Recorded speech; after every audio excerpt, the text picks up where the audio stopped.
कभी दंगे, कभी घोटाले, कभी बम ब्लास्ट तो कभी आतंकी हमले।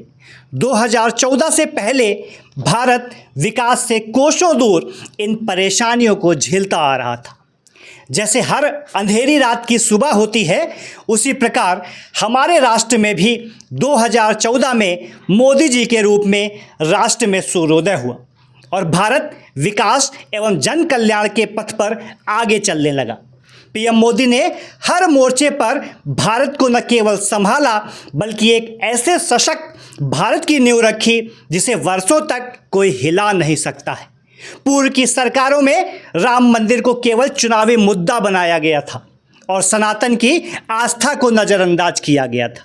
विपक्ष कहता था कि यह भारतीय जनता पार्टी का चुनावी मुद्दा है, क्योंकि ये कहते तो हैं कि रामलला हम आएंगे, मंदिर वहीं बनाएंगे, लेकिन ये तारीख नहीं बताएंगे। उनका कहना था कि अगर राम मंदिर बन गया तो इनका चुनावी मुद्दा खत्म हो जाएगा, इसलिए भाजपा कभी राम मंदिर नहीं बनाएगी। नरेंद्र मोदी जी ने भगवान की प्राण प्रतिष्ठा भी कराई और 2024 में भगवान श्री राम के आशीर्वाद से भारत में पुनः तीसरी बार मोदी जी की सरकार बनी। मनमोहन सरकार कहती थी कि भारत के संसाधनों पर पहला दावा मुसलमानों का होना चाहिए। पीएम मोदी ने उसी समुदाय को सबका साथ और सबका विकास के नारे के साथ बिना बेचारा बताए हुए समान रूप से अधिकार दिए। बिना अपना स्वार्थ देखे महिलाओं को 3 तलाक की यातना से मुक्ति दिलाने वाला अगर कोई था तो माननीय नरेंद्र मोदी जी थे। हमारे सिख भाई करतारपुर साहिब से कई वर्षों तक दूर रहे।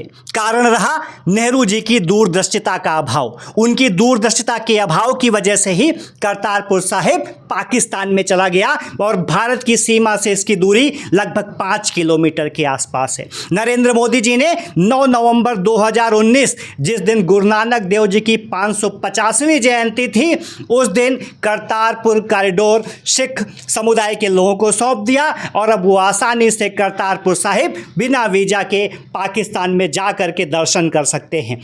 कांग्रेस सरकार में रक्षा मंत्री AK एंटोनी ने कहा था 6 फरवरी 2014 को अपना स्टेटमेंट दिया था कि हमारे पास इतना पैसा नहीं है कि हम राफेल खरीदें। बुलेट प्रूफ जैकेट के लिए उन्होंने कहा था कि पैसे पेड़ पर नहीं उगते हैं। वहीं पर माननीय नरेंद्र मोदी जी ने भारतवर्ष का रक्षा बजट 6.81 लाख करोड़ रुपए का किया और उसी का परिणाम ये था कि हमने ब्रह्मोस मिसाइलों से पाकिस्तान के सीने पर 20-20 हमले किए, जो आज तक उसके लिए चुनौती बना हुआ है। अगर इंफ्रास्ट्रक्चर की बात करें तो पूर्व में ना तो संसाधनों की कमी थी और ना पैसों की। अगर कमी थी तो वो काम करने की नीयत की कमी थी, क्योंकि यदि पैसों की कमी होती तो 2G घोटाला 1,76,000 करोड़ का ना होता, कोलगेट घोटाला 1,86,000 करोड़ का ना होता।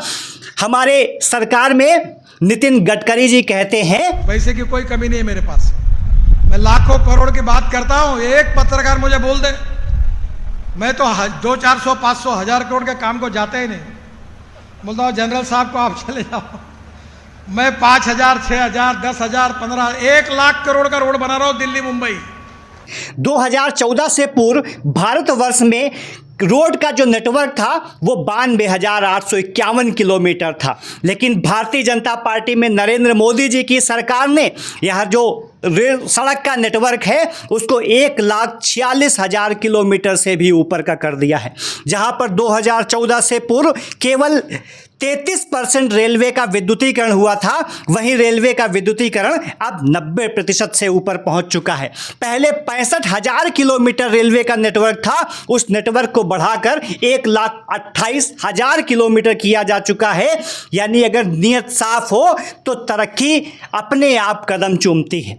इरादे नेक हो तो किसी भी देश का विकास मुमकिन है। देश की जनता को गर्व है ऐसे प्रधानमंत्री पर जिन्होंने प्रधान सेवक की भूमिका निभाई, जो 20 घंटे से अधिक काम करता है। मैं नमन करता हूं ऐसे प्रधानमंत्री को और उनके 11 साल के कार्यकाल को भी मैं नमन करता हूं। और जोर से बोलिए भारत माता की जय। जय हिंद, जय जय श्री राम।